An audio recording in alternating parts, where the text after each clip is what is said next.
eh bien, il y a néanmoins toujours, comment dire, une sorte de barrière qui est difficile à percer. Du point de vue de la compréhension, surtout depuis le Covid et depuis qu'on échange surtout par mail, c'est un dialogue de sourds constant.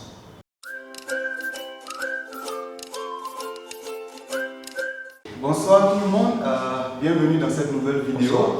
Allez, aujourd'hui on a la chance de rencontrer un ami qui va se présenter à nous d'abord, mais aussi qui va nous expliquer un tant soit peu son expérience ici en Inde. Alors avant tout propos, je vais d'abord lui donner la parole afin qu'il se présente à vous. Cela fait 4 ans que je suis en Inde avec ma famille, c'est-à-dire ma femme et mes 2 fils, qui sont de petits-enfants.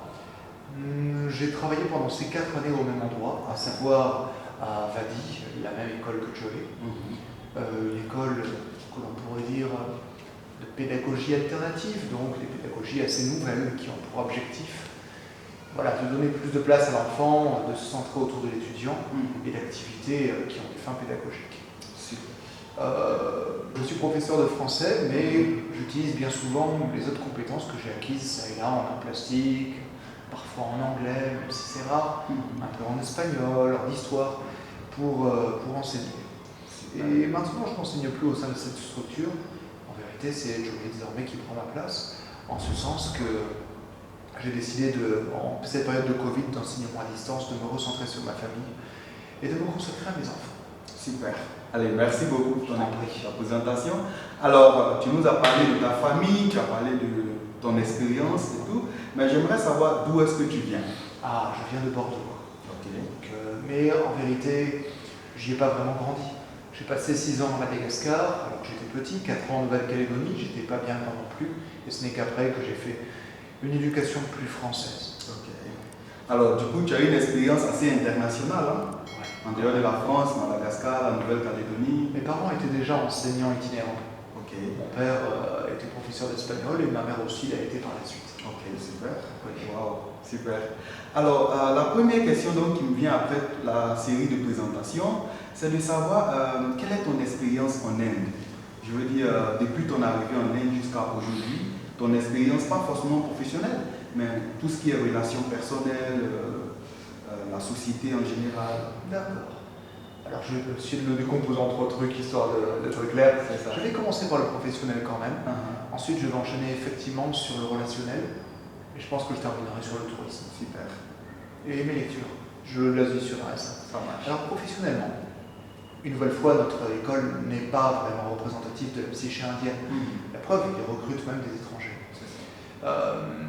Ils ont une vision quand même qu'ils appellent le Riverside, c'est la pédagogie locale, qui est vraiment une pédagogie indienne, mais qui est inspirée de tout ce qui se fait en Occident, dans le domaine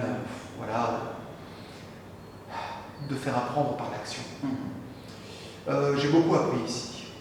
Je regrette juste de ne pas avoir plus de vacances. En tout cas, je regrettais. Maintenant, ça y est, je suis pas oisif, mais on dirait que je suis au chômage, d'une certaine manière.